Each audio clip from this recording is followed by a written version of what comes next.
Hi friends, welcome back to my channel. ఈరోజు మీకు ఈ సీరియల్లో ఏం జరిగిందో తెలుసుకోవాలి అనుకుంటున్నారా? అయితే వెంటనే మనం సీరియల్లోకి వెళ్ళిపోదాం. ఇక దేవ అయితే మిథున తన మీద చూపించే ప్రేమని ఎన్నటికీ దూరం చేసుకోకూడదని, మిథున జీవితాంతం తన భార్యగా తనతోనే కలిసి ఉండాలని ఇంకా ఆశపడతాడు. అలాగే మిథున కూడా దేవ చెప్పే ఆ మాట కోసం ఎదురు చూస్తూ ఉంటుంది.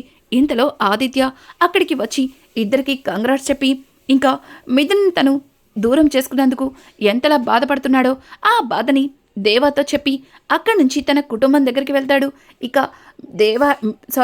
ఆదిత్య అయితే హరివర్ధన్ దగ్గరకు వచ్చి చాలా బాధపడుతూ అక్కడికక్కడే కుప్పకూలిపోయి గుండె పగిలేలా ఏడుస్తాడు.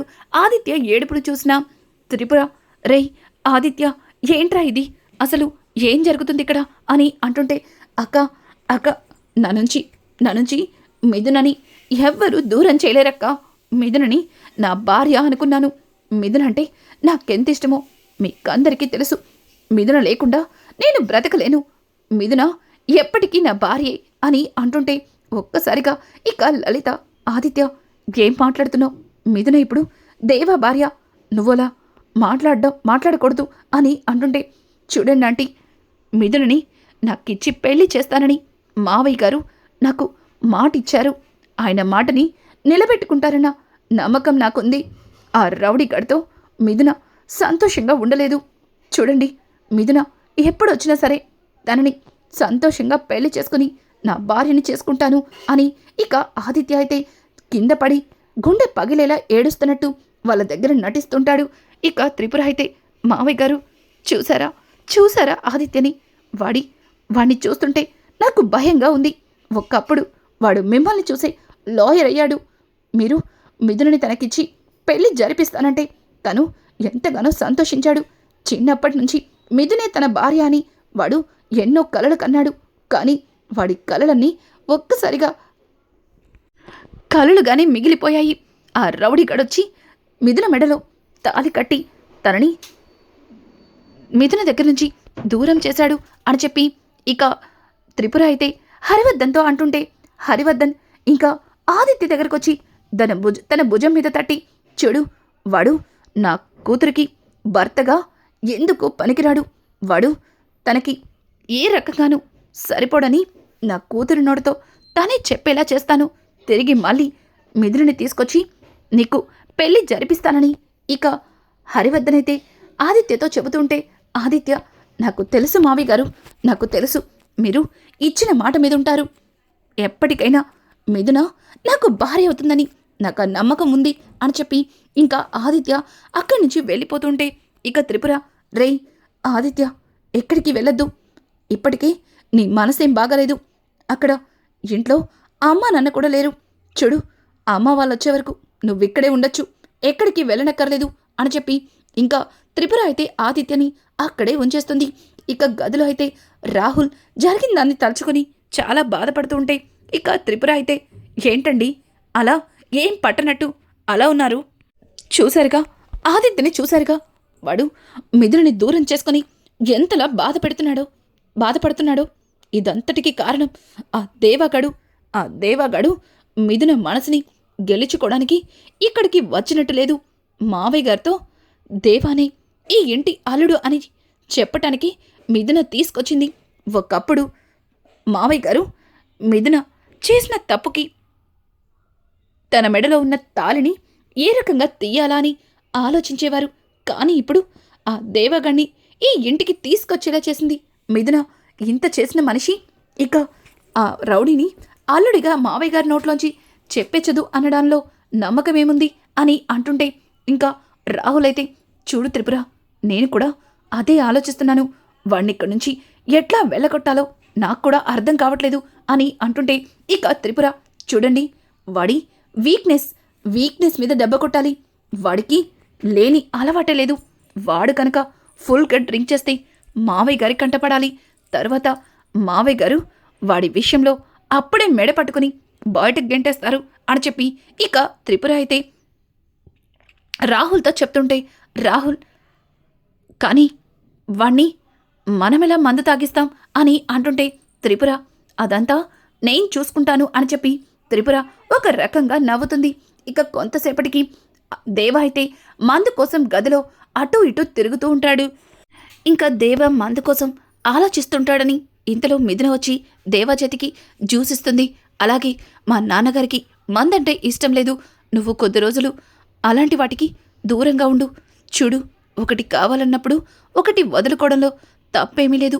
ఒక్కసారి చేయి జారిందంటే మళ్ళీ వెనక్కి తీసుకోవడం కష్టమని చెప్పి ఇంకా మిథున అయితే దేవాకి అన్ని విధాలుగా నచ్చచెప్పి అక్కడి నుంచి ఇంకా వెళ్ళిపోతుంది. దేవ అయితే జ్యూస్ని అక్కడే పెట్టేసి తన మనసంతా మందు వైపే లాగుతుంది కాబట్టి ఇంకా బయట గార్డెన్లో అటు ఇటు తిరుగుతూ ఉంటాడు. ఇంకా ఇంతలో ఆదిత్య అయితే మందు బాటిల్ తీసుకొచ్చి ఇంకా దేవ దగ్గరగా నుంచుంటాడు. ఒక్కసారిగా దేవ ఆదిత్య చేతిలో మందు బాటిల్ చూసి, ఏంటి మందా ఇక్కడ అని అంటుంటే ఇక ఆదిత్య, చూడు బ్రో, నువ్వు మా మిథునని కాపాడి తీసుకొచ్చినప్పుడే నీకు పార్టీ ఇవ్వాలి అనుకున్నాను, కానీ కుదరలేదు. అందుకే ఇప్పుడు ఇట్లా అరేంజ్ చేశాను అని చెప్పి ఇక ఆదిత్య అయితే దేవాతో అంటుంటే, దేవా వద్దు, నాకిప్పుడు తాగాలని లేదు అని చెప్పి ఇక దేవ అయితే పక్కకి వెళ్ళిపోతుంటే ఒక్కసారిగా ఆదిత్య, ఇదేంటి వీడు తాగాలని లేదు అంటున్నాడు, కొంపతీసి తాగడా ఏంటి, వీడితో ఇప్పుడు నేను ఎలా తాగించాలి అని చెప్పి ఇక ఆదిత్య ఆలోచిస్తూ మందు బాటిల్ మూత ఓపెన్ చేసి ఇంకా గ్లాస్లో పోస్తాడు. ఆ స్మెల్కి దేవ అయితే ఇంకా తట్టుకోలేక దగ్గరగా వెళ్తూ మళ్ళీ వెనక్కొస్తుంటాడు. తనకి పదే పదే మిథున చెప్పిన మాటలు గుర్తొస్తూ ఉంటాయి.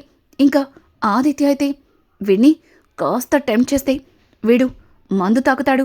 ఆ తర్వాత రచ్చ ఏం జరుగుతుందో అక్క చూసుకుంటుంది అని చెప్పి ఇక ఆదిత్య తన మనసులో అనుకుంటూ ఇంకా దేవ దగ్గరకొచ్చి, చూడు దేవా, ఈ విషయం గురించి మావయ్యకి తెలుస్తుందేమో అని కంగారు పడుతున్నావు కదా, చూడు, మావయ్య గారికి తెలియకుండా నేను మేనేజ్ చేస్తా.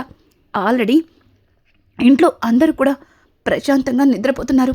చూడు, కాస్త వేసుకుని వెళ్ళి నువ్వు కూడా హాయిగా నిద్రపో, అంతే, సింపుల్, ఎవరికి తెలుస్తుంది అని చెప్పి ఆదిత్య అయితే ఇక దేవాని టెంప్ట్ చేస్తాడు. దేవ కూడా ఆదిత్య మాటలకి ఆ మందు స్మెల్కి తట్టుకోలేక అక్కడ ఉన్న బాటిల్ని ఒక్కసారిగా ఎత్తేస్తాడు. ఇక ఆదిత్య అయితే ఎస్ ఎస్, నేను కోరుకుంది కూడా ఇదే అని చెప్పి ఇక ఆదిత్య తన మనసులో అనుకుంటూ ఇంకా దేవాని చాలా కోపంగా చూస్తుంటాడు. దేవ అయితే మందుని తాగేసి ఇంకా ఆదిత్యని హక్ చేసుకొని, బ్రో, నాకు డ్రింక్ చేయాలనుంది, కానీ మిథున వల్ల చేయలేకపోయాను. నా కోసం మిథున చాలా కష్టపడుతుంది. తన కోసం నేను కూడా నా అలవాట్లని దూరం చేసుకోవాలి కదా.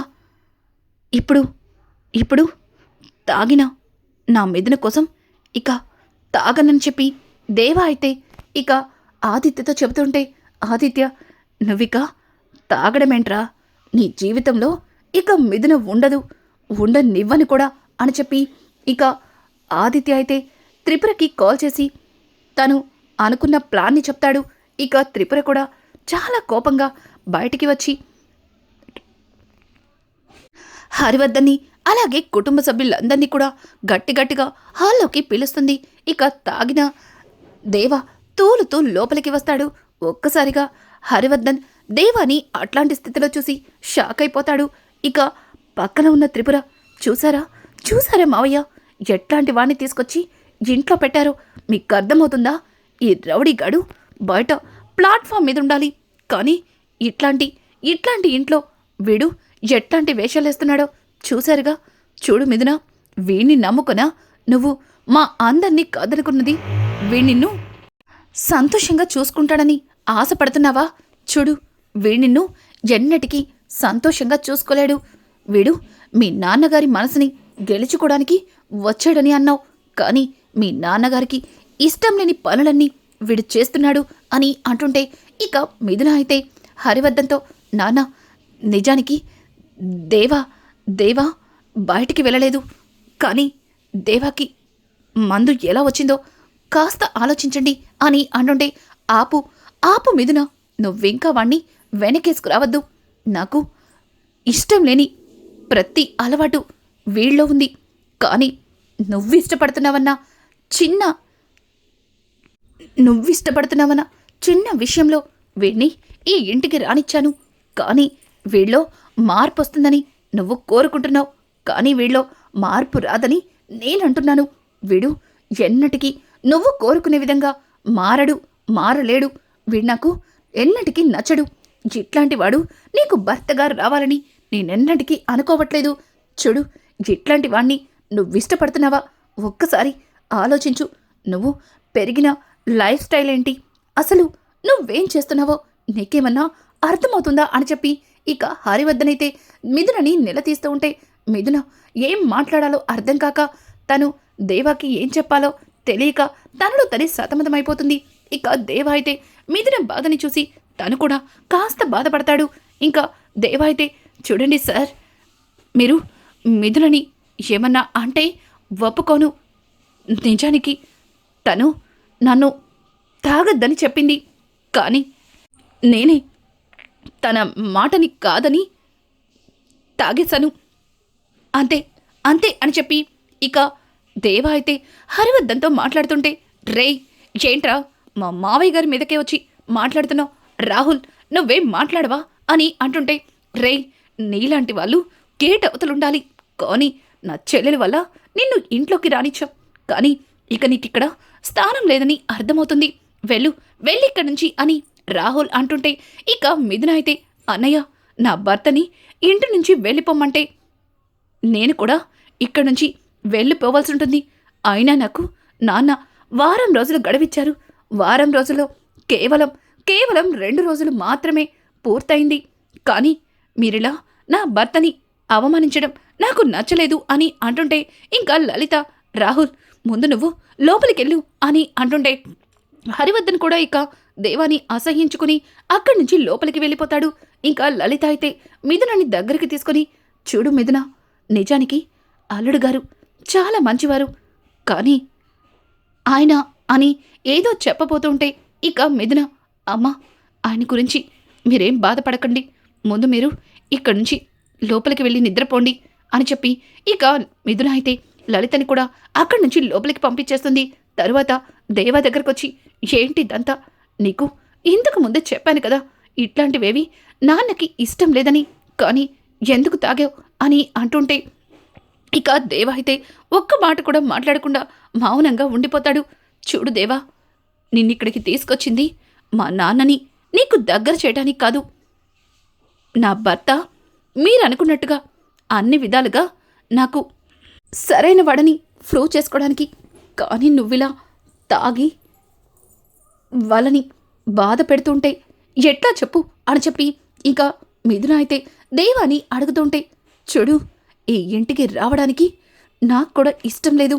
కానీ నిన్ను బాధ పెట్టడం ఇష్టం లేకే ఇక్కడికి వచ్చాను. నీ సంతోషం కోసమే వీళ్ళతో కలిసి ఇక్కడున్నాను.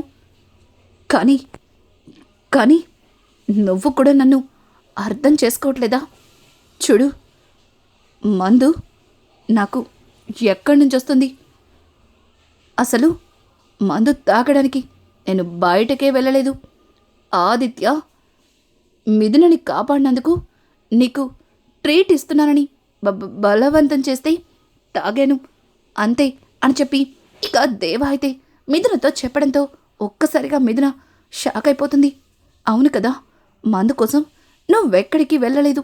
కానీ నీకు మందు ఎలా వచ్చింది? ఆదిత్య ఇలా చేశాడేంటి అని చెప్పి ఇక మిథున అయితే ఆదిత్య దగ్గరికి వెళ్తుంది. ఆదిత్య, నువ్వేం చేస్తున్నావో నీకేమన్నా అర్థమవుతుందా అని అంటుంటే, అర్థమవుతుంది మిథున. నీకోసం పిచ్చివాడిని అయిపోయాను. నిన్ను పిచ్చివాడిలా ప్రేమించాను. నిన్ను దూరం చేసుకుని నేను ఎంతలా మారిపోయానంటే బయట ప్రపంచానికి దూరమయ్యాను. కానీ మళ్ళీ నువ్వు నా జీవితంలోకి వస్తావన్నా కాస్త ఆశతో ఇదిగో ఇట్లా బ్రతికే ఉన్నాను. వాడెవడో వచ్చి నిన్ను గ్రద్దలా తన్నికెళ్ళిపోతే నేను ఎట్లా ఊరుకుంటాను అని చెప్పి ఇక ఆదిత్య అయితే మిథునతో మాట్లాడే ప్రతి మాట మిథునకి చాలా కోపం వస్తుంది. ఇక మిథున అయితే, ఆదిత్య నీకు బుద్ధుందా? నాకిప్పుడు పెళ్ళయింది. నా భర్తతో కలిసి నేను సంతోషంగా నా జీవితాన్ని ముందుకెళ్ళాలి అనుకుంటున్నాను. కానీ ఈ నువ్విలా అని అంటుంటే, చూడు మిథున, ఆ రౌడీగాడితో నువ్వు సంతోషంగా ఉంటానని అనుకోవడం తప్పు. వాణ్ణికు భర్తగా ఏ విధంగా పనికొస్తాడో చెప్పు. చూడు, చిన్నప్పటి నుంచి నిన్ను ప్రాణానికి ప్రాణంగా ప్రేమించాను. నిన్నే పెళ్లి చేసుకోవాలి అనుకున్నాను. ఎన్నో ఆశలు పెట్టుకున్నాను. కానీ నువ్వు నాకు దూరమైతే అది నేను తట్టుకోలేను అని చెప్పి ఇక ఆదిత్య అయితే మిథునతో అంటూ ఉంటాడు. అలా మిథున అలాగే ఆదిత్య మాట్లాడుకుంటూ మిథున ఆదిత్య మీద చాలా కోపడుతుంది. ఇక ఆదిత్య అయితే అంతవరకు ప్రశాంతంగా మాట్లాడుతున్న మిథున మిథునతో ఇక ఆదిత్య తొందరపడి మిథున చెయ్యి పట్టుకుని మిథునని బలవంత చేయబోతాడు. ఇంకా ఇక్కడ చూస్తే బాగా తాగడం వల్ల స్పృహ లేకుండా దేవ అయితే పడి ఉంటాడు. ఇక మిథున ఆదిత్య నుంచి తప్పించుకుని తన గదిలోకి పారిపోతుంది. కానీ ఆదిత్య మాత్రం మిథునని బలవంతం చేయటానికి తన గదిలోకి వచ్చి మిథున మీద పడుతుంటాడు. ఇక మిథున అయితే గట్టిగా అరుస్తుంది. ఇంకా ఇది ఇలా ఉండగా ఇంట్లో వాళ్ళందరూ కూడా ప్రశాంతంగా నిద్రపోవడం వల్ల ఎవ్వరికీ కూడా మిథున వాయిస్ వినపడక ఇంకా ఎవరి పనుల్లో ఎవరికి వాళ్ళు ఏమీ పట్టనట్టుగా ఉంటారు. ఇంకా దేవాని మిథున అయితే కొట్టి లేపుతూ ఉంటుంది. కానీ దేవ మాత్రం స్పృహ లేకుండా ఉంటాడు. చూసావుగా, నిన్ను ఏం చేసినా వాడు నన్నేం చేయలేడు. ఎందుకంటే వాడు తాగాడు. అట్లాంటి వాణ్ణ నువ్వు భర్తగా కోరుకుంటుంది. చూడు మిథున, నేను నిన్ను ఏదో చెయ్యాలని ఇలా చేయలేదు. నీకు వాడి గురించి తెలియాలి కాబట్టి ఇట్లా చేశాను. ఇలా చేసినందుకు సారీ, నన్ను క్షమించు. నేను నిన్ను ప్రాణానికి ప్రాణంగా ప్రేమిస్తున్నాను. ఎప్పుడు కూడా నీ విషయంలో ఎట్లాంటి పొరపాటు చేయను. నేనిలా చేయటానికి కారణం కూడా వాడు నీ జీవితంలో ఉన్నా ఒకటే, లేకపోయినా ఒకటే. చూసావుగా, నిన్ను వాడు ఇట్లాంటి పరిస్థితుల్లో కూడా కాపాడలేకపోయాడు. ఇట్లాంటి పరిస్థితుల్లో ఉన్నప్పుడు ఏ భర్తైనా భార్యని కాపాడుకుంటాడు అని చెప్పి ఇక ఆదిత్య అయితే మిథునకి అర్థమయ్యేలా చెప్పడానికి ప్రయత్నిస్తుంటాడు. మిథున మాత్రం కోపాన్ని తట్టుకోలేక ఆదిత్య చెంప చెల్లు మనిపిస్తుంది. ఇక మిథున దేవ విషయంలో తను ఆదిత్య చేసిన పనికి చాలా బాధపడుతుంది. ఆదిత్యని బయటికి తోసేసి మొహం మీద తలుపు వేస్తుంది. ఇక దేవ పక్కనే కూర్చొని చూసావుగా దేవా, చూసావుగా ఏం జరుగుతుందో, చూసావుగా చివరికి ఆదిత్య కూడా నన్ను అర్థం చేసుకోలేదు. నీ విషయంలో ఆదిత్య కూడా నన్ను తప్పు పడుతున్నాడు. ఛీ, ఆదిత్య చేస్తున్న పనులకి నాకు ఏం చేయాలో కూడా అర్థం కావట్లేదు. నీకు ఎలా చెప్పాలో కూడా తెలియటం లేదు అని చెప్పి మిథున చాలా బాధపడుతూ అలాగే అక్కడే మంచం దగ్గర నిద్రపోతుంది. ఉదయాన్నే దేవ కళ్ళు తెరిచి చూసేసరికి మిథున తన కాళ్ళ దగ్గర మంచానికి తలవాల్చి కనిపిస్తుంది. ఇంకా రాత్రి దేవ తాగిన సంగతిని గుర్తు చేసుకొని ఇక నేను చాలా పెద్ద తప్పు చేశాను అని చెప్పి ఇంకా దేవ అయితే ఆ విషయాన్ని మిథునతో చెప్పి తనకి సారీ చెప్పాలని మిథునని లేపడంతో ఇక మిథున మాత్రం ఆ దేవాని పట్టించుకోకుండా తనకి పట్టనట్టుగా అక్కడి నుంచి లేచి వెళ్ళిపోతుంది. మిథున ఆగు అని చెప్పి దేవా పిలుస్తున్నా సరే మిథున మాత్రం దేవాని పట్టించుకోదు. ఇక దేవాని దూరం పెట్టిన మిథునకి దేవ తన మనసులో ఉన్న ప్రేమని చెప్పగలుగుతాడా? ఇక మిథున దేవాని అర్థం చేసుకుంటుందా? దేవ మనసులో ప్రేమని బయట పెట్టడం కోసమే మిథున అలా ప్రవర్తిస్తుందా? ఇక మిథునలో దేవాలో మార్పు మొదలవుతుందా? హరివర్ధన్ దేవాని అల్లుడిగా ఒప్పుకుంటాడా? ఇట్లాంటి లేటెస్ట్ ఎపిసోడ్స్ మీకు మరిన్ని కావాలి అనుకుంటే మా ఛానల్ని సబ్స్క్రైబ్ చేసుకోవడం మాత్రం మర్చిపోకండి. Thanks for watching. Hi friends, welcome back to my channel. ఈరోజు మీకు ఈ సీరియల్లో ఏం జరిగిందో తెలుసుకోవాలి.